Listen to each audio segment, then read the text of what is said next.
The city of Vesperia was built on a foundation of silence and shadows.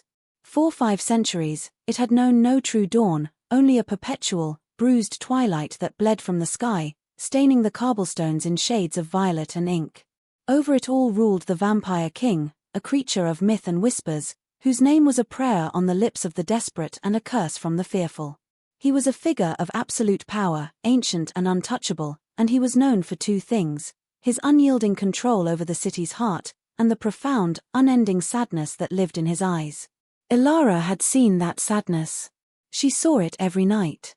She was a waitress at the Last Ember, a tavern huddled in the city's human quarter, a place of warm light and cheap ale that fought a losing battle against the encroaching gloom. The king, Cation, came to the tavern once a week. He never ate, never drank. He would simply take the corner booth, the one shrouded in the deepest shadow, and watch.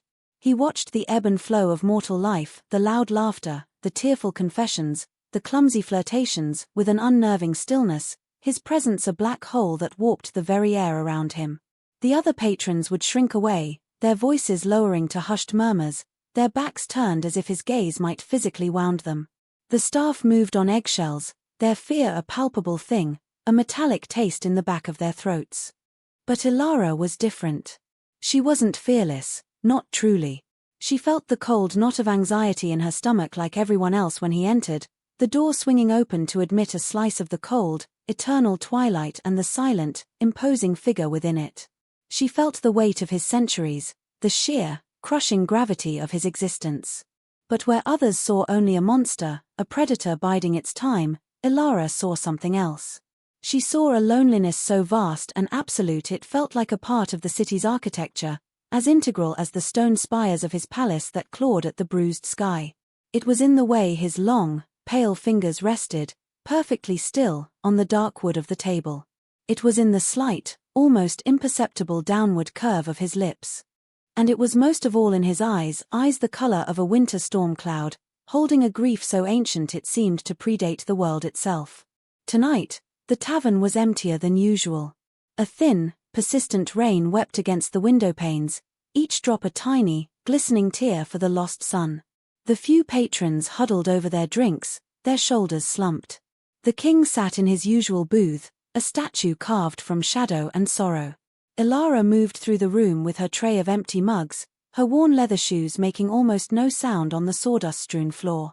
She collected glasses, wiped down tables, her movements small and efficient, honed by years of trying to be invisible. Yet her gaze kept drifting back to him. She saw the flicker of a street lamp catch the silver threads in his black hair. She saw the perfect, stark line of his jaw. He was beautiful, in the way a coming storm is beautiful, a terrifying, captivating display of power and melancholy. And the sadness tonight seemed heavier, a shroud he wore so tightly it might suffocate a lesser being. It pulled at the corners of his eyes, hollowed the spaces beneath his cheekbones. It was a physical presence in the room, a silent scream that no one else seemed to hear. Something inside Ilara, a foolish, tender thing she had tried to starve out of herself long ago, stirred. It was the same part of her that mended the wing of a fallen sparrow, that gave her last crust of bread to the beggar children who haunted the alleyways. It was an empathy so profound it bordered on self-destruction. She had seen countless forms of human misery in this tavern, poverty, heartbreak, despair. But this was different. This was a sorrow that felt elemental, a geological feature of a soul that had existed for too long. Her feet stopped moving. She stood in the center of the room, her tray of dirty mugs clutched to her chest like a shield. Her heart began a frantic, panicked rhythm against her ribs, a wild bird trapped in a cage of bone. Everyone knew the rules. You did not approach the king unless summoned. You did not speak to him. You did not, under any circumstances, meet his gaze for more than a fleeting, respectful moment. To break the rules was to invite a fate worse than a quick death. But the question was rising in her throat, a bubble of air that would either escape or choke her. Her boss, a portly man named Alaric whose fear made him cruel, caught her eye from behind the bar. He gave a sharp, frantic shake of his head, his face pale with sweat. "Don't you dare," his eyes screamed at her. Her hands trembled, rattling the mugs on her tray. The sound was deafening in the suddenly quiet room. The king's head lifted. His storm-cloud eyes, which had been fixed on the rain-streaked window, slowly moved, landing on her. The air crackled. The last vestiges of conversation died. There was only the sound of the rain and Alara's own ragged breathing. His gaze wasn't cruel or angry. It was simply empty. A vast, desolate landscape. And in that emptiness, Alara saw a flicker of something that broke her heart: surprise. As if he hadn't expected to be seen at all. The foolish, tender thing inside her won. The question spilled from her lips, quiet but clear, cutting through the thick tapestry of fear that suffocated the room. "Why," she asked, her voice a little shaky, a little rough, "do you look so sad all the time?" The silence that followed was a different kind of silence. It was not the reverent, fearful quiet that had preceded it. This was a sharp, crystalline silence, the kind that comes after a pane of glass has been shattered. Every eye in the room was on her, wide with terror. Alaric looked as though he might faint. A woman in the corner made a small sign against evil. They were looking at a dead woman. Alara felt a strange, light-headed calm settle over her.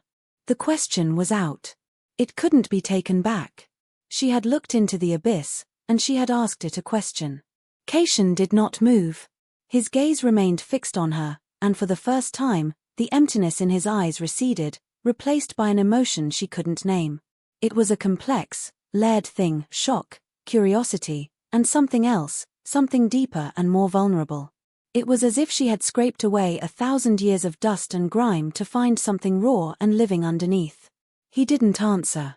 He simply watched her, his head tilted slightly, as if she were a puzzle he had never encountered before. The seconds stretched into an eternity. The rain beat its soft, mournful rhythm against the glass.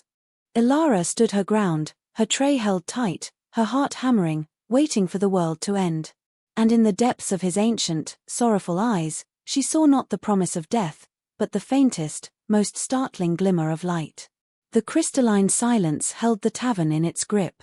It was a fragile, terrible thing, threatening to shatter into screams at the slightest movement. Alaric, his face the color of spoiled milk, began to inch his way from behind the bar, his hands held up in a placating gesture as if approaching a wild, unpredictable animal. He opened his mouth to stammer an apology, to offer Alara up as a sacrifice, a fool whose impertinence deserved whatever punishment the king saw fit to deliver. But before he could utter a sound, Caitian raised a single, long-fingered hand. The gesture was small, almost lazy, yet it carried the weight of absolute command. Alaric froze, his mouth agape, a strangled noise dying in his throat. The king's eyes never left Alara's face. The shock in them was slowly being replaced by a profound, unnerving stillness, a focus so intense it felt as if he were seeing not just her, but through her, into the very marrow of her bones. Alara's own fear, which had receded into a strange calm, came rushing back. The reality of what she had done crashed down on her. She had spoken to the unspeakable. She had offered familiarity to a creature of terrifying remoteness. She had treated the king of Vesperia, the lord of shadows, like any other lonely patron nursing a secret grief. Her knuckles were white where she gripped the metal tray. She could feel the cold sweat trickling down her spine. She braced herself for the end, for a word, a gesture, a flicker of his power that would unmake her. Instead, he spoke. His voice was not the monstrous thunder she had expected. It was a low, quiet sound, like the crumbling of old stone, a voice that hadn't been used for true conversation in a very long time. It was laced with the dust of centuries. "What is your name?" The question was so simple, so unexpected, that it took her a moment to find her own voice. "Alara," she whispered, the name feeling flimsy and insignificant in the charged air. "Alara," he repeated, testing the shape of it on his tongue. The sound of her name in his ancient voice sent a shiver through her that was not entirely fear. He looked at her, truly looked at her, and the focus of his gaze was a physical weight. "You are not afraid of me." It wasn't a question. It was a statement of fact, spoken with a note of genuine surprise. "I am," she confessed, her voice gaining a sliver of strength. "I'm terrified." A flicker of something, amusement, intrigue, danced in the depths of his storm-cloud eyes. "And yet, you spoke. Your sadness seemed Louder than my fear, the words were true as soon as she said them. It was the only explanation. It was a sound only she could hear, a silent bell tolling a grief so immense it had drowned out the instinct for self-preservation. He held her gaze for another long moment, a silent conversation passing between them that she could feel but not understand. It was as if he were weighing her, measuring the strange, foolish courage that had prompted her question. The other patrons remained frozen, statues of terror, their forgotten drinks growing warm on the tables. Finally, Cation shifted, the slight movement seeming momentous. He rose from his booth, unfolding to his full, intimidating height. He was taller than she had realized, a column of shadow that seemed to drink the tavern's meager light. He moved toward her. He did not rush, his steps were deliberate, silent. He stopped just before her, close enough that she had to tilt her head back to see his face. She could feel a cold aura radiating from him, the chill of the grave, of time immemorial. She could smell the scent of old stone, of night-blooming flowers, and of something else, the clean, sharp scent of rain on cold earth. He reached out, and she flinched, a small, involuntary jerk of her body. His hand stopped, hovering in the air between them for a heartbeat, before he slowly, deliberately, took the tray of mugs from her trembling hands. His fingers brushed against hers. His skin was impossibly cold, smooth as polished marble. The touch was brief, fleeting, yet it sent a jolt through her entire body. He placed the tray on a nearby table with a soft clatter that made everyone jump. Then he turned his attention back to her. His face was a mask of aristocratic stillness, yet his eyes were alive with 1,000 unspoken thoughts. "Be at the onyx gate of the palace tomorrow, when the twilight is at its deepest," he commanded, his voice low, meant only for her. "You will be expected." It was not a request. He turned without another word and walked toward the door. The patrons scrambled to get out of his way, pressing themselves against the walls as if to avoid contamination. The door swung open, admitting another gust of damp, violet-scented air, and then he was gone, swallowed by the night he commanded. For a moment, the tavern remained utterly still. Then, as if a spell had been broken, the air rushed back into the room in a collective gasp. Alaric stumbled forward, his face a mess of terror and fury. "What have you done?" he hissed, his voice trembling. "Are you mad? You've brought a curse down on us all." Whispers erupted around the room. Accusing glances were thrown her way. She was no longer just Ilara, the quiet waitress. She was the girl who had spoken to the king. A pariah. A madwoman. A sacrifice. Ilara ignored them. Her gaze was fixed on the door he had disappeared through. Her hand, the one his fingers had brushed, tingled with a strange cold. She had been summoned to the palace. The thought should have filled her with paralyzing terror. And it did, in part. But beneath the fear, something else was taking root. A strange, insistent curiosity. A sense of a door creaking open onto a world she could never have imagined. She had asked him why he was sad. And she had the terrifying, exhilarating feeling that she was about to find out. The journey to the Onyx Gate was a journey through fear. Ilara walked through the winding, narrow streets of the human quarter as the twilight deepened, the sky shifting from a bruised purple to a deep, starless indigo.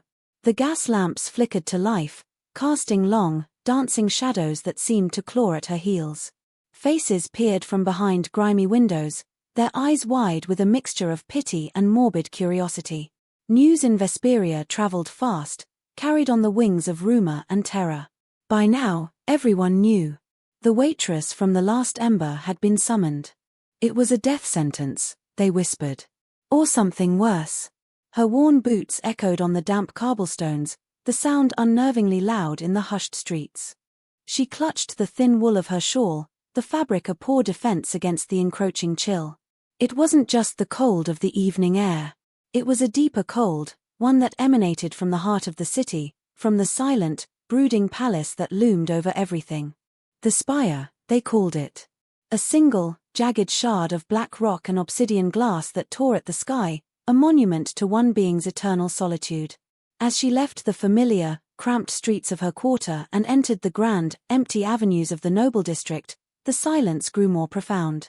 Here, the buildings were grand and imposing, their windows dark and watchful. There was no laughter, no music, no sign of the messy, vibrant life she knew. There was only order, shadow, and the weight of centuries. The air grew colder, cleaner, scented with damp stone and the faint, sweet perfume of moonpetal flowers that only bloomed in the king's gardens. The onyx gate was a monstrous thing, a great arch of polished black stone that seemed to swallow the light. It was flanked by 2 guards, vampires clad in silent, black armor, their faces hidden behind visors of smoked glass. They were perfectly still, like statues, their inhuman stillness more terrifying than any overt threat. They did not move as she approached, yet she felt their gaze on her, cold and assessing. Her heart hammered against her ribs, a frantic prisoner. Every instinct screamed at her to turn, to run, to disappear back into the anonymity of the slums. But the image of the king's eyes, of that fleeting, startling glimmer of light in their sorrowful depths, pulled her forward. It was a hook lodged deep in her soul. She stopped before the gate, a small, shabby figure in the face of such overwhelming power. She didn't know what to do, what to say. She just stood there, waiting, her breath misting in the cold air. One of the guards turned his helmeted head. A low, resonant click echoed in the silence as some internal mechanism shifted. Then, without a word, the massive gate began to swing inward, its movement utterly silent, as if it were parting water rather than moving tons of solid stone. The guard gestured for her to enter. Ilara took a deep breath, the cold air burning her lungs, and stepped across the threshold. The world inside the palace walls was one of profound and absolute silence. The courtyard she entered was vast, paved with stones so black they reflected the bruised sky like a still, dark lake. In the center, a fountain sculpted from white marble depicted a weeping angel, but no water flowed from its eyes. The silence was not empty, it was heavy, filled with unspoken history and unseen presences. It pressed in on her ears, a physical force. A figure was waiting for her on the far side of the courtyard. It was a vampire, an older male with silver hair pulled back in a severe tail and a face etched with lines of aristocratic disdain. He wore the severe, high-collared livery of a royal servant. As she approached, he gave a slight, formal bow that was more an insult than a sign of respect. "I am Waitress," he said, his voice smooth and cold as river stones. "The king's chamberlain. He awaits you. Follow me." He turned and led her toward the main entrance of the palace, his movements fluid and silent. Ilara had to hurry to keep up, her clumsy human steps a jarring rhythm against the oppressive quiet. They passed through enormous doors of carved ebony and into a hall so vast it could have contained the entire tavern. The ceilings soared into darkness, supported by pillars that looked like the petrified bones of ancient gods. There were no torches, no candles, yet the hall was filled with a soft, silvery luminescence that seemed to emanate from the very stone itself. It was a cold, sterile light, the light of a dead moon. Waitress led her through a labyrinth of silent corridors and grand, empty chambers. The palace was a museum of sorrow. Tapestries depicting forgotten battles hung on the walls, their colors muted by time. Suits of ornate armor stood sentinel in alcoves, their metal gleaming in the strange light. Everything was beautiful, perfect, and utterly lifeless. There was no dust, no clutter, no sign that anyone truly lived here. It was a tomb, a perfectly preserved monument to a life that had ended long ago. Finally, they stopped before a pair of tall, silver-inlaid doors. Waitress paused, turning to look down at her, his pale eyes filled with a thinly veiled contempt. "The king has not requested a human audience in over a century," he said, his voice a low hiss. "Whatever foolishness you believe you have accomplished by gaining his attention, be warned. His moods are mercurial. And his patience is not infinite. Do not presume familiarity where there is none." He did not wait for a reply. He pushed the doors open and announced, his voice echoing in the chamber beyond, "The human, Ilara." Then he stepped aside, leaving her to enter alone. The room was a library, and it was breathtaking. Bookshelves crafted from a dark, lustrous wood stretched from the floor to a ceiling so high it was lost in shadow. Thousands, tens of thousands of books, their leather spines gleaming like jewels. A massive fireplace, large enough for a man to stand in, dominated one wall, but no fire burned in its hearth. In the center of the room, seated in a high-backed chair before a large, ornate desk, was Cation. He was not looking at her. He was staring at his own hands, which were resting, palms up, on the polished surface of the desk. The silvery light from a tall, arched window fell upon him, making his pale skin seem almost translucent. He looked less like a king and more like a scholar, a prisoner in a cage made of books and memories. Ilara hesitated at the doorway, feeling small and utterly out of place. The scent of old paper and leather filled the air, a scent she had always loved, but here it was tinged with the same cold melancholy that permeated the rest of the palace. "Come closer," he said, his voice quiet, not looking up. She forced her feet to move, walking across a priceless rug whose intricate patterns told a story she couldn't read. She stopped a respectful distance from the desk. He still didn't look at her, his attention utterly captivated by his own hands. They were beautiful hands, she noticed again. Long, elegant, and perfectly still. The hands of an artist, or a musician, not a warrior king. "You asked me a question," he said, his voice a low murmur. "Yes, my lord," she whispered, her throat suddenly dry. He finally lifted his head, and his eyes met hers. The raw, surprised vulnerability she had seen in the tavern was gone, replaced by a carefully constructed mask of regal impassivity. But the sadness was still there, a permanent storm in his gaze. "It was an impertinent question," he stated, his tone flat, without judgment. "I know. I'm sorry." "Do not be sorry," he said, a flicker of that strange intensity returning. "It was honest. Honesty is a rare currency in this city. In this court." He paused, his gaze dropping back to his hands. "I will not answer your question. Not with words." Ilara waited, confused. "Words are clumsy things," he continued, almost to himself. "They are cages for meaning, not the meaning itself. They crumble. They lie. They are forgotten." He flexed his fingers, a small, graceful movement. "There are other ways to speak. Truer ways." He rose from his chair and gestured for her to follow him, leading her away from the desk and deeper into the forest of bookshelves. He stopped before a small, glass-topped display case resting on a pedestal of dark wood. Inside, on a bed of faded velvet, lay a single, ancient book. It was bound not in leather, but in thin sheets of hammered silver, and the cover was inscribed with intricate symbols she did not recognize. It looked less like a book and more like a holy relic. "My memories are long, Ilara," he said, his voice soft, resonant. "I have seen empires rise from dust and return to it. I have watched stars be born and die. All of that is a weight. But the heaviest burden is not what you remember. It is what you cannot share." He rested his hand on the glass case, his fingers tracing the outline of the silver book. "This is a primer. A key to a lost language. A language not of the tongue, but of the hands." A silent canticle. His gaze met hers over the case, and for the first time, she saw the full, devastating depth of his isolation. "It was the language of my people. The language of my heart. And I am the last one who speaks it." The king's words hung in the silent library, imbued with the weight of unspoken centuries. A silent canticle. A language of the hands. Ilara stared at the silver-bound book, then back at his face. The pieces began to click into place, forming a mosaic of sorrow that was far more profound than she could have imagined. His loneliness wasn't simply the product of immortality, it was the specific, crushing isolation of being the last speaker of a dead language. He was an entire culture, an entire history, an entire mode of feeling, trapped within a single, silent being. "No one else," she started, her voice barely a whisper. "They are all gone," Cation said, his voice flat, devoid of self-pity, which only made it more tragic. "Some fell in the old wars. Others simply faded, their long lives thinning until they were nothing but echoes.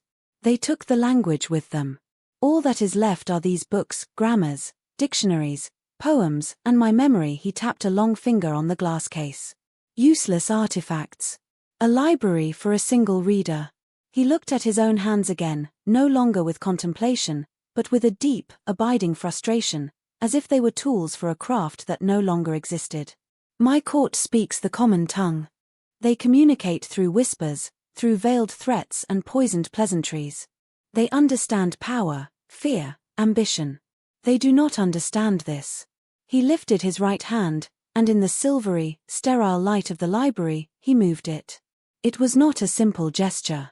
It was a fluid, complex motion, a dance of knuckles and palm. His fingers curled and straightened, his wrist turned, carving a shape into the air. It was impossibly graceful, and for a fleeting, breathtaking moment, Ilara felt something. It wasn't an idea or a word, but a pure, unmediated emotion. A feeling of golden afternoon light slanting through autumn leaves. A pang of gentle, sweet nostalgia. It was a feeling, a memory, made visible. Then the gesture was gone, his hand falling back to his side. The air felt empty where it had been. What was that? She breathed, mesmerized. A single word, he said. It means, there is no equivalent in your tongue. It is the feeling of remembering a happiness you know can never come again. He gave a small, humorless smile. We had many words for such things. Ilara stared at him, her heart aching with a sudden, fierce empathy. To have a language so precise, so emotionally resonant, and to have no one to share it with. It was a prison more absolute than any dungeon. His sadness was no longer a mystery, it was a vast, silent symphony she was just beginning to hear the first notes of. "Why are you showing me this?" she asked, her voice soft. Cation turned his full attention to her. His storm-cloud eyes were intense, searching. "Because in a tavern full of people who have learned to make themselves blind to me, you saw. You did not see a king, or a monster. You saw a sad man." He took a step closer, and the cold air around him seemed to intensify. "Your question was not born of insolence. It was born of perception. A quality I have not encountered in a very long time." He paused, and the silence stretched, thick with unspoken possibilities. Ilara felt as if she were standing on the edge of a precipice. "I have a proposition for you, Ilara of the Last Ember," he said, his tone shifting, becoming more formal, the king returning. "This is not a life for you." He gestured vaguely, a motion that encompassed not just the tavern, but her poverty, her invisibility, her struggle. "You can have rooms in this palace. Food, clothes, protection. A life free from want and fear." Ilara's breath caught. It was a fairy tale offer, the kind desperate girls in her quarter dreamed of. But she knew, with absolute certainty, that it came with a price. "What do you want in return?" she asked, her voice steady despite the frantic beating of her heart. "Your time," he said simply. "Your attention." He gestured toward the display case, toward the silent, silver book. "I will teach you. I will teach you the silent canticle. I want." His voice faltered for a fraction of a second, a crack in the ancient facade. "I want to have a conversation. Just one. Before I forget how." The raw, desperate loneliness in that admission struck Ilara with the force of a physical blow. He wasn't offering her a gilded cage. He was asking for a lifeline. He, the most powerful being in Vesperia, was asking her, a poor waitress, for help. The power dynamic she had been so acutely aware of suddenly felt inverted, or at least, far more complicated. He held power over her life, yes, but she now held something he craved even more, the potential for communion. Valerus's warning echoed in her mind. His moods are mercurial. This could be a whim, a cruel game played by a bored immortal. She could end up broken, or discarded, or worse. The rational part of her brain, the part that had kept her alive in the slums of Vesperia, screamed at her to refuse, to bow her head and beg to be returned to her simple, miserable life. But her heart, that foolish, tender thing, was captivated. She looked from the lonely king to the silent book, and she saw a chance not just to save herself from poverty, but to do something meaningful. To give a voice back to the voiceless. To witness something beautiful and ancient and prevent it from dying out in silence. "You would teach me?" she asked, needing to be sure. "A human?" "Your humanity is irrelevant," he said, a touch of impatience in his tone. "Your perception is not. The language is not about blood. It is about feeling. About seeing what is there." Beneath the surface he studied her face intently. "You have that sight. The question is, do you have the courage to use it?" It was a challenge. A test. He was offering her a choice, But it was a choice between two kinds of fear, the familiar fear of her daily life, and the terrifying, unknown fear of his world. But only one of them held the promise of beauty. Only one of them offered a cure for a loneliness that, in its own way, mirrored her own. She took a deep breath, the scent of old paper and fading memories filling her lungs. She met his gaze, her own clear and determined. "Yes," she said. "I will learn." A subtle change occurred in his expression. The tension around his eyes eased, and the hard line of his mouth softened almost imperceptibly. It was not a smile, not even close. But it was a lessening of the storm. The faintest hint of a clearing. "Good," he said, the word a soft exhalation, full of a relief he could not hide. "We will begin tomorrow." He turned and walked back toward his desk, the audience clearly over. "Waitress will show you to your chambers. You will want for nothing." Ilara stood for a moment longer, her gaze fixed on the silver book. She had made her choice. She had stepped off the precipice and into the abyss. And as she turned to leave the silent, beautiful, heartbreaking library, she did not feel like she was falling. She felt, for the first time in a long time, as if she might be learning how to fly. The arrangement began, and Ilara's world was remade. Waitress, his face a mask of cold disapproval, led her from the library to a suite of rooms in a wing of the palace that seemed to have been dormant for decades. The air was still and thick with the scent of dust and dried roses, but the chambers themselves were opulent beyond her wildest imaginings. There was a bedroom with a canopied bed piled high with silk and velvet, a sitting room with a small marble fireplace, and a bathing chamber with a tub of polished copper. Gowns of soft wool and rich brocade, in shades of deep blue and forest green, were already laid out for her, along with soft leather slippers. It was a life plucked from a storybook, but it felt hollow, unreal. The silence of the palace was a constant companion, broken only by the whisper of her own footsteps on the thick carpets. The few servants she saw were vampires, moving with the same silent, fluid grace as Waitress, their pale eyes sliding over her with a mixture of curiosity and contempt. She was an anomaly, a strange pet the king had acquired, and they treated her with a cold, formal correctness that was more isolating than outright hostility. She ate her meals alone in her sitting room, the food exquisite but tasteless in her mouth.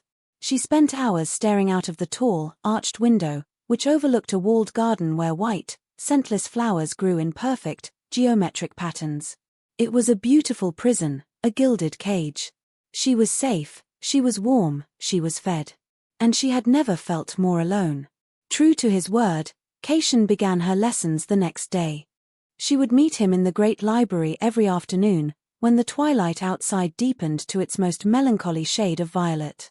The library became her sanctuary, the only place in the palace that felt remotely alive, filled as it was with the silent, waiting voices of 1,000 authors. Cation was a surprisingly patient teacher. He began not with the silver primer, but with the fundamentals. He taught her that the silent canticle was not merely a set of signs to be memorized, but a physical discipline, an art form. Every part of the hand is a voice, he explained on that first day, his low, resonant tone filling the quiet space. He held up his own hand, turning it in the silvery light. The palm can shout or whisper. The fingers can ask a question or deliver a judgment. The tension in the knuckles, the speed of a gesture, the space between the fingers, it all carries meaning. The lessons were grueling. He had her practice for hours, simply learning to control the minute muscles in her hands and wrists. Her hands, accustomed to the rough work of the tavern, were clumsy and stiff. She would try to replicate a simple gesture, a fluid flick of the wrist that meant to hope, and her movements would be jerky, awkward. Frustration gnawed at her. "Do not think," he would tell her, his voice calm but firm. "Feel. The language does not come from the mind. It comes from here." He would tap a single finger to his chest, over his still, unbeating heart. "You are not sending a message. You are making an emotion visible." Days bled into weeks. Ilara's life settled into a strange rhythm, long, lonely mornings in her chambers, and intense, focused afternoons in the library. During their lessons, the wall of regal formality between them would sometimes thin. He would stand close to her, his cold presence a familiar shiver against her skin, and physically guide her hand, his marble-cool fingers positioning hers into the correct shape. In those moments, the king would vanish, and he would be only a teacher, his focus absolute, his desire to be understood a palpable force in the room. She learned simple words first. Sun, moon, water, stone, they were not just signs, they were concepts made tangible. To sign sun, one's hand had to mimic the feeling of warmth spreading across the skin. To sign stone, the hand had to hold the weight and stillness of rock. It was exhausting, demanding a level of emotional and physical awareness she had never known. One afternoon, as she struggled to form the sign for grief, a complex gesture that involved a slow clenching of the fist, as if capturing something fragile and then crushing it, she let out a sigh of frustration. "I can't do it," she said, her hand falling limply to her side. "My hands they're for scrubbing pots and carrying trays. They don't know how to do this." Cation looked at her hands. They were not the pale, elegant hands of a court lady. Her knuckles were a little rough, her nails short and practical. A small, faded scar ran across her right palm from a broken mug. He reached out, not to correct her form, but to gently take her hand in his. He turned it over, his thumb brushing lightly against the scar. His touch was cold, as always, but there was a strange gentleness to it. "These hands know what it is to work," he said, his voice quiet. "They know what it is to hold on, and what it is to let go. They are not empty. They are full of life. That is a better starting point than any pampered courtier could offer." He released her, his gaze meeting hers. "Do not be ashamed of them. They are honest hands." The unexpected praise warmed her more than the fire that was never lit. It was a small moment, a tiny crack in his armor of solitude, but it was enough. She picked her hand back up and tried the sign for grief again. This time, she thought of all the small, quiet sorrows of her life, the loss of her parents, the gnawing hunger, the constant invisibility. She poured those feelings into her hand, and the gesture flowed, smooth and true. Cation watched her, and for the first time, she saw a flicker of genuine approval in his eyes. He gave a single, slow nod. Their dynamic began to shift, slowly, subtly. The lessons became less formal. Sometimes, after she had practiced until her hands ached, he would not dismiss her immediately. He would sit in his great chair, and she would perch on a stool nearby, and he would tell her stories. He spoke of the world as it was before Vesperia, a world of blistering sun and green, growing things. He spoke of the culture that had created the silent canticle, a people who valued emotional truth above all else, who believed that spoken words were a crude and clumsy form of communication. He never spoke of himself, not directly. His stories were always about my people or a time long past, but Ilara learned to read the subtext. She heard his own longing in his descriptions of the sun. She felt his own loss in the tales of his vanished people. He was giving her the pieces of his history, letting her assemble the portrait of his sorrow for herself. The court, however, remained a source of cold hostility. Valerus, in particular, seemed to take her presence as a personal affront. He would appear at the library doors at the precise moment her lessons were scheduled to end, his lip curled in a faint sneer. "His Majesty has indulged you long enough for one day," he would say, his voice dripping with condescension. One evening, he cornered her in the corridor as she was returning to her rooms. He moved with unnatural speed, appearing before her like a phantom. "Do you truly believe you are special, little human?" he hissed, his pale eyes glittering in the dim light. "You are a novelty. A distraction for a bored monarch. When he tires of his new toy, you will be discarded. Remember that." His words were meant to wound, and they did. They played on her deepest fears that this was all a game, that she was nothing more than a passing amusement. But then she would remember the look in Cation's eyes when she formed a sign correctly, the quiet intensity of his focus as he taught her. She would remember the feel of his thumb on her scar and his quiet words, "They are honest hands." She was beginning to understand that her arrangement with the king was not about power, or indulgence, or even just a cure for his loneliness. It was an act of profound, desperate hope. He was planting a seed in the barren ground of his solitude, and praying that, against all odds, it might grow. And Ilara, despite her fear, despite the cold hostility of the court, found herself determined to become that garden. The breakthrough came on a night when the eternal twilight of Vesperia deepened into a rare, oppressive darkness. A storm was brewing in the mountains beyond the city, and the air in the palace felt heavy, charged with a restless energy. The silvery light in the library seemed dimmer than usual, casting long, distorted shadows that danced at the edges of Alara's vision. She had been practicing for weeks on a particularly difficult phrase. It was a sequence of a dozen distinct gestures, flowing one into the next, each one modifying the meaning of the last. It wasn't a sentence so much as a poem, a condensed burst of observation and feeling. The silver primer described it as a greeting, but a greeting of profound significance, one used only between those who shared a deep and trusting bond. Caitian sat in his chair, watching her, his stillness a counterpoint to the restless energy in the air. He had been quiet all evening, his usual patience frayed at the edges. The storm seemed to affect him, drawing the shadows on his face into sharper relief, making the sorrow in his eyes seem darker, more turbulent. Alara took a deep breath, centering herself. She lifted her hands. She began the sequence, her mind focused not on the individual signs, but on the feeling she was trying to convey.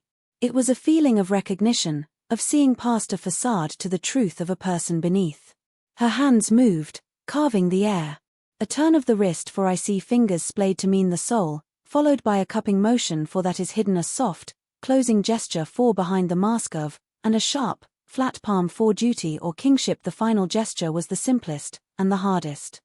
A single, upturned palm, held steady, an offering. And I am not afraid. She finished, her hands falling to her sides. Her heart was pounding. She had done it.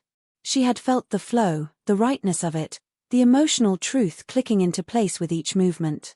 She looked up at Caitian, her chest tight with anticipation.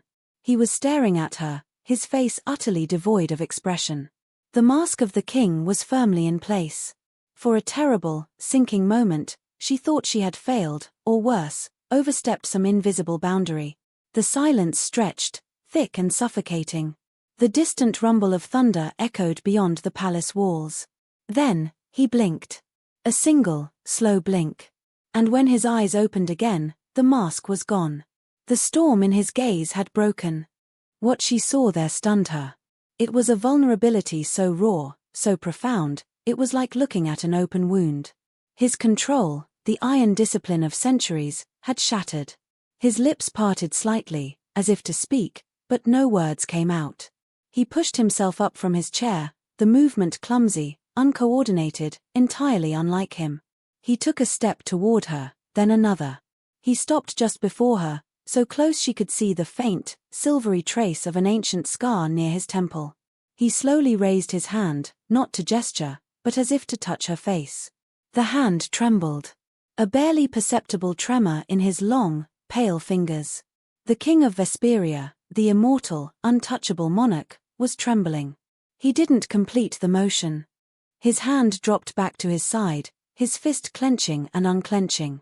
He looked at her, and his voice, when he finally found it, was a raw, broken whisper. "No one," he said, the words seeming to tear themselves from his throat, "has said that to me in 1,000 years." The admission was devastating. It was a confession of a loneliness so complete and so ancient it was beyond her comprehension. To be seen, truly seen, for the first time in a millennium. The weight of it seemed to steal the air from her lungs. A profound tenderness washed over her, eclipsing her fear, eclipsing the strangeness of their situation. This creature of immense power, this being of myth and legend, was, in this moment, just a man drowning in a grief as vast as the ocean. Without thinking, she acted on the same foolish, empathetic impulse that had made her speak to him in the tavern. She reached out and took his trembling hand. His entire body went rigid at her touch. His skin was as cold as ever, but for the first time, she felt something beneath it, a faint, thrumming energy, a current of frozen lightning. He stared down at their joined hands, her small, warm, work-roughened hand covering his large, cold, marble-perfect one. He looked as if he had never been touched before, as if the concept of simple, physical comfort was a foreign language he was only just now hearing for the first time. "I see you," she whispered, saying the words aloud this time, reinforcing the silent message her hands had just delivered. He closed his eyes. A shudder went through his powerful frame. He did not pull his hand away. He stood there, utterly still, letting her hold him, his first willing point of contact with another living being in centuries. The distant thunder rolled again, closer this time, and in the great, silent library, surrounded by the ghosts of a dead language, something new and fragile and intensely alive was being born. The king's mask was gone, and Alara was no longer just his student. She was his witness. And in that shared, trembling silence, the first true conversation they ever had finally began. The moment stretched, timeless. The storm outside broke, and the sound of rain lashing against the high-arched windows filled the library, a sudden, violent percussion that seemed to mirror the tempest of emotion in the room. Cation remained still, his eyes closed, his hand pliant in hers. It was a surrender, an act of trust so profound it terrified and humbled her in equal measure. He was giving her the broken pieces of his solitude, and her hands, the honest, working hands he had praised, were tasked with holding them. Slowly, as if waking from a long dream, he opened his eyes. The raw vulnerability was still there, but it was joined by something else, a deep, soul-shaking weariness. He gently withdrew his hand from hers, not as a rejection, but as if the contact was too much, an intensity his starved senses could not yet bear. He turned away from her and walked to the window, staring out at the rain-streaked darkness. His reflection stared back at him from the glass, a pale, ghostly image superimposed over the raging storm. "The canticle is more than a language," he said, his back to her, his voice low and strained. "It is a form of communion. To speak it is to share a piece of your soul. To be understood is to have that piece accepted, held. It requires a stripping away of all artifice." He touched a hand to the cold glass. "I have worn my artifice for so long, I had forgotten the shape of my own soul beneath it." He fell silent, and Alara waited, knowing this was a confession he needed to make in his own time. "The phrase you spoke," he continued, his voice barely audible over the rain, "it is called the Enigmatic greeting. The soul friend's welcome. It is an acknowledgement that you see the divine light, the true self, within another. It is a declaration of trust." He turned his head slightly, his profile stark against the window. "To have it spoken to me now, by you, it is a gift I am not certain I deserve." "Everyone deserves to be seen," she said softly. He turned fully to face her, and a sad, knowing smile touched his lips. It was the first time she had ever seen him smile, and it was a thing of heartbreaking beauty. "Do they, Alara? In my long life, I have found that most beings prefer their masks. They are safer, kinder." The intimacy of the moment, the raw honesty flowing between them, was a fragile bubble in the vast, cold palace. But it was a bubble that could not last. The doors to the library swung open with a soft, ominous creak, and Valerus stood on the threshold. His eyes, cold and sharp, took in the scene at once, the king standing by the window, his composure clearly shaken, and Alara, standing too close, the air between them thick with an emotion the chamberlain could not name but instantly recognized as dangerous. Valerus's face tightened, his usual sneer deepening into a look of genuine malice. "My king," he said, his voice a silken threat, "the council awaits your presence. The matter of the southern trade tariffs will not wait." He was using his duty as a weapon, a wedge to drive them apart, to remind Cation of his role and Alara of her insignificance. Cation's expression shuttered instantly. The weariness and vulnerability vanished, replaced by the familiar, cold mask of the monarch. The king returned, his posture straightening, his voice regaining its tone of command. "I am aware, Valerus," he said, his voice dangerously quiet. "You may inform the council I will be there shortly." Valerus did not move. His gaze flickered to Alara, dripping with contempt. "And the human? Shall I have her escorted back to her cage?" A muscle tightened in Cation's jaw. The air in the room grew heavy, cold. The storm outside seemed to pale in comparison to the one gathering in the king's eyes. "Her name is Alara," he said, each word a chip of ice. "And you will refer to her as such. She is my guest, and she will be afforded the respect that title entails. Is that understood?" The chamberlain paled slightly at the undisguised threat in his master's voice, but his resentment still simmered. He gave a stiff, formal bow. "As you command, my king." He threw one last venomous look at Alara before retreating, pulling the doors silently shut behind him. The fragile bubble was shattered. The world, with its politics and its power games and its ancient hatreds, had intruded. Cation stood for a moment, his back rigid, staring at the doors Valerus had closed. "He is not wrong to be wary," Cation said, his voice once again distant. "What I am doing, what we are doing, it is a disruption. My court thrives on stillness, on predictability. They have built their power structures in the shadow of my grief. They are comfortable with a sad, distant king. A king who begins to feel is a threat to them." He finally looked at Ilara, and his eyes held a new, somber weight. "Valerus sees you as a weakness in me. A vulnerability he can exploit. Others will see the same. You are not safe here, Ilara. Not anymore." The fear she had managed to keep at bay flooded back, cold and sharp. She was a pawn in a game she didn't understand, a game played by immortal predators. "Then what do we do?" she asked, her voice trembling slightly. Cation walked back to her, his movements once again controlled, regal. He stopped before her, his expression unreadable. "I have offered you a life free from fear, and instead, I have placed you in greater danger than you have ever known. For that, I am sorry." He paused. "If you wish to leave, you may. I will give you gold, a new life in a distant city where no one knows my name. You can forget all of this. You can be safe." He was offering her an escape. A return to a world she understood. It was the sensible choice, the sane choice. She could walk away with her life and a fortune, and leave the sad, ancient king to his lonely throne. But as she looked into his eyes, she saw the truth. The offer was a test.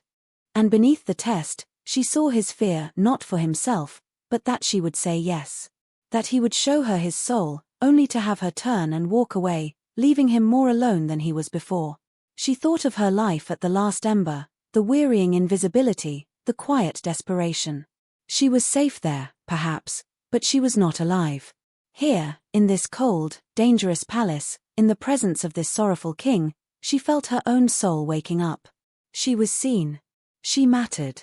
She lifted her chin, her resolve hardening into something unbreakable. "I am not a child to be frightened by shadows, my lord," she said, her voice clear and strong. "I told you." "I am not afraid." She paused, then lifted her hands, and with a slow, deliberate grace, she repeated the final gesture of the Enigmatic greeting. The upturned palm. An offering. A promise. Cation watched the gesture, and the faintest trace of his sad, beautiful smile returned. He did not speak. He simply raised his own hand and mirrored the sign. It was an acceptance. A pact. "Then they will find I am not a king to be trifled with," he said, a new and dangerous fire lighting in his eyes. "Let them come." The dynamic in the palace shifted overnight. The change was subtle at first, a difference in the quality of the silence, a new tension in the air. The other vampires Ilara passed in the halls no longer looked through her, they watched her, their ancient eyes filled with a cold, calculating curiosity. She was no longer a pet. She was a person of interest, a piece on a board they were all studying. Valerus's hostility became a constant, simmering presence, a palpable wave of resentment that followed her everywhere. But Cation's protection was just as palpable. He had assigned 2 of his personal guard, the silent, armored sentinels from the Onyx Gate, to stand watch outside her chambers. Their presence was a clear, unspoken declaration to the court. This human was under the king's direct and absolute protection. Their lessons in the library continued, but they changed as well. They became less about memorization and more about conversation. Cation began to teach her the narrative form of the canticle, how to string gestures together to tell stories, to share memories. He showed her how to describe the color of a sunset he had seen 10,000 years ago, how to convey the sound of an army's march, how to express the complex, bittersweet taste of a forgotten fruit. He was giving her his world, his memories, piece by painful piece. He told her the story of his making, a violent and terrifying transformation that he rendered not with words of anger, but with gestures of profound loss for the mortal life and warm sun he had left behind. He shared the memory of his closest companion, a sister named Lyra, whose laughter he described with a flickering, joyful movement of his fingers that made Ilara's heart ache. He recounted Lyra's death in the vampire wars, his hands shaping a silence so vast and empty it felt like a physical void in the room. In return, Ilara shared her own small, simple stories. She told him of her mother's lullabies, her hands mimicking the gentle rocking of a cradle. She described the taste of the first hot stew after a week of hunger, a gesture of simple, profound gratitude. She showed him the shape of her own quiet loneliness, a small, contained thing compared to his epic sorrow, but a language he understood perfectly. Their hands spoke a truth their voices never could. In the silent space between them, a bond was being forged, stronger than any spoken vow. It was a connection built not on romance or passion in the human sense, but on a far deeper, more elemental foundation, the shared act of witnessing each other's souls. The ache of connection she felt was a quiet, constant hum beneath her skin. She found herself watching his hands even when he wasn't signing, mesmerized by their grace. She learned the map of his face, the way a muscle in his jaw would tighten when he was displeased, the way his eyes would soften almost imperceptibly when she successfully rendered a complex emotion. The court was not blind to this growing intimacy. The tension culminated one evening when Cation was called away to deal with a border skirmish, leaving Ilara alone in the palace for the first time in weeks. Valerus saw his opportunity. She was in the walled garden, the one with the scentless white flowers, trying to find a moment of peace. The chamberlain appeared at the entrance to the garden, flanked by two other ancient-looking vampires, their faces predatory and cruel. "The king is away, little bird," Valerus said, his voice a mocking purr as they advanced on her. "And your guards are at the other end of the palace. It seems you are all alone." Ilara's heart leaped into her throat, but she stood her ground, refusing to show the fear that was turning her blood to ice. "What do you want, Valerus?" "Want?" He laughed, a dry, rustling sound. "I want to understand the king's fascination. I look at you, and I see nothing. A drab, mortal creature. Insignificant. Yet he bestows his favor upon you. He shares the old tongue with you, a language he denied his own court for centuries." His eyes narrowed to slits. "We have concluded that you must be enchanting him. A human witch, weaving her spells." "That's insane," Ilara breathed. "Is it?" one of the others hissed, stepping forward. "Or is it that you are a weakness he cannot afford? A flaw in the diamond? And flaws," he smiled, revealing sharp fangs, "must be polished away." He lunged for her. Ilara cried out and stumbled back, but there was nowhere to run. The garden was a trap. She braced for the impact, for the searing pain of his touch. It never came. A blur of black motion intercepted him. One of the sentinels from her door was suddenly there, his armored form an immovable wall between Ilara and her attackers. With a single, brutal motion, he backhanded the vampire, sending him crashing into the marble fountain with enough force to crack the stone. Valerus and the other vampire froze, their faces a mixture of shock and fury. "What is the meaning of this? You dare strike a member of the council?" The guard did not speak. He simply turned his smoked glass visor toward them, a silent, terrifying threat. "She is not to be touched." The voice came from the garden's entrance. Cation stood there, his traveling cloak still dusted with the grime of the road. He had returned early. His face was a thundercloud, and his eyes, fixed on Valerus, burned with a cold, white-hot rage that made Ilara's blood run cold. She had seen his sorrow, his patience, his weariness. She had never seen his fury. It was a terrifying sight. "I leave for a single day," Cation said, his voice deceptively soft, yet carrying to every corner of the garden, "and you vultures descend." He walked slowly, deliberately, toward Valerus, his movements filled with a lethal grace. "You believe she is my weakness." He stopped directly in front of his chamberlain, forcing the other vampire to meet his gaze. "You are mistaken. She is my guest. She is my clarity. And you have just threatened the single most important person in my world." The possessiveness, the undisguised protectiveness in his words, struck Ilara as forcefully as any blow. He had never spoken of his feelings for her, but in that moment, his declaration was absolute. "Touch her again," Cation whispered, his voice dropping to a deadly hiss, "and I will erase your name from history. I will grind your bones to dust and scatter them in a land so barren that not even your memory will grow." Do you understand me, Valerus? The chamberlain, for all his arrogance, was no fool. He saw the promise of utter annihilation in his king's eyes. He bowed his head, his body trembling with a mixture of fear and humiliated rage. Yes, my king. Get out of my sight, Cassian commanded. Valerus and his companions practically fled the garden. Cassian stood for a moment, his chest rising and falling with controlled fury. Then, the rage drained away, leaving him looking weary once more. He turned to Alara, his eyes scanning her, checking for any harm. Are you all right? He asked, his voice soft again, full of concern. She could only nod, her throat too tight for words. He came to her, closing the distance between them. He reached out, his hand hesitating for a moment before he gently touched her cheek, his thumb brushing away a tear she hadn't even realized she'd shed. His touch was cold, but it was a comforting cold, a steady anchor in a world that had just tried to tear her apart. He was wrong, Cassian said quietly, his storm-cloud eyes holding hers. You are not my weakness, Alara. He paused, and his gaze was filled with 1,000 years of unspoken emotion. You are my strength. The confession hung in the air, simple, profound, and world-altering. He saw her not as a dalliance, not as a student, not as a vulnerability, but as the source of a strength he was only just rediscovering. In that moment, surrounded by the broken fountain and the scentless flowers, Alara understood that their journey together was no longer just about a lost language. It was about two lonely souls finding their way back to life, together. In the aftermath of the confrontation in the garden, the atmosphere in the palace underwent a final, definitive change. There were no more veiled threats, no more whispers in the corridors. Cassian's fury had been a public declaration, a line drawn in blood and shadow that no one dared to cross. The court treated Alara with a new, grudging respect born of fear. She was no longer the king's pet, she was the king's chosen, and to threaten her was to threaten him. The safety this provided was a cold comfort, for it further isolated her, wrapping her in the king's power like a shroud. But the true change was between her and Cassian.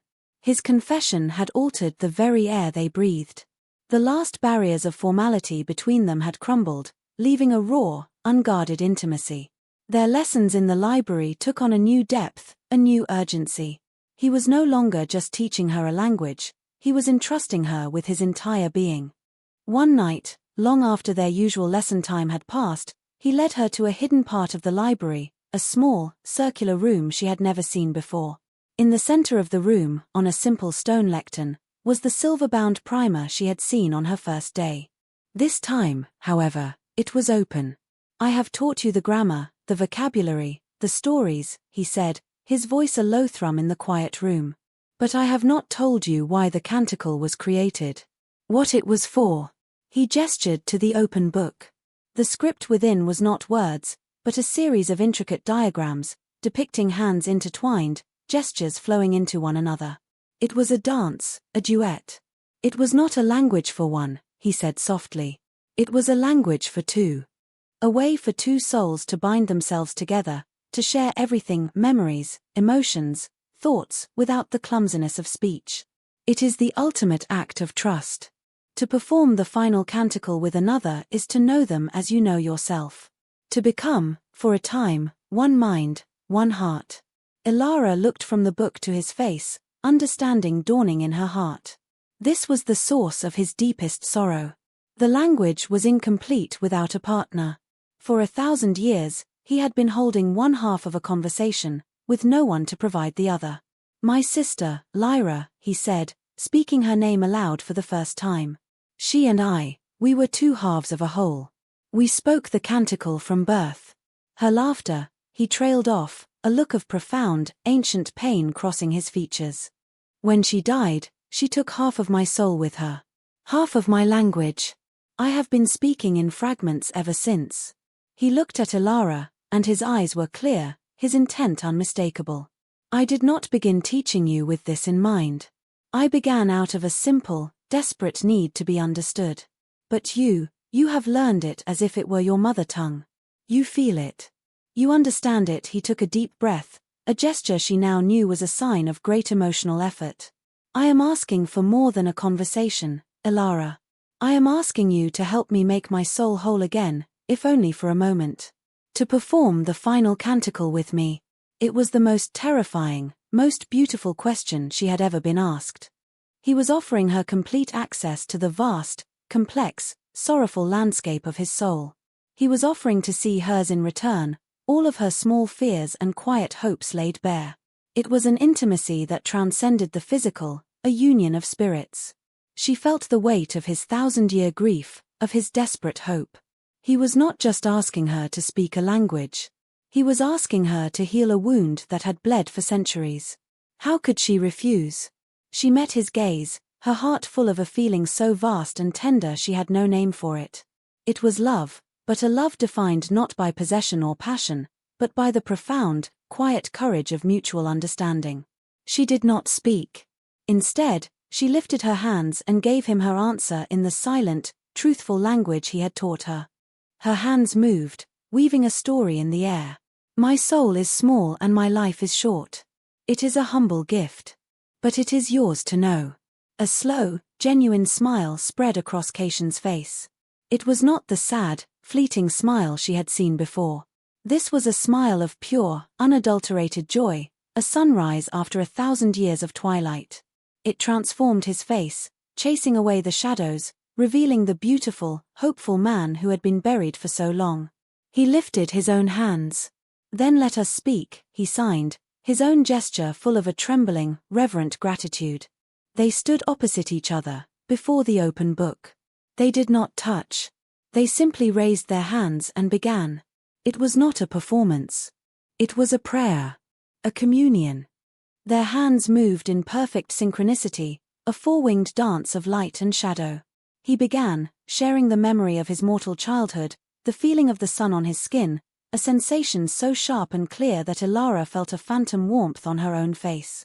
She responded, sharing her own earliest memory, the scent of her mother's bread, a feeling of safety and love so pure it brought tears to his eyes. He showed her the vastness of his power, the terrible weight of his crown, the cold loneliness of his throne. She showed him the quiet dignity of her poverty, the strength she found in small kindnesses, the resilience of the human heart. He shared his grief for Lyra, a wave of sorrow so immense Ilara felt her own heart break in sympathy. She responded with her own quiet grief for her parents, a smaller sorrow, but one he received with a gentle, profound respect. Their memories, their feelings, their very beings intertwined in the silent air between them. There were no secrets, no masks, no walls. He saw her completely, and she saw him.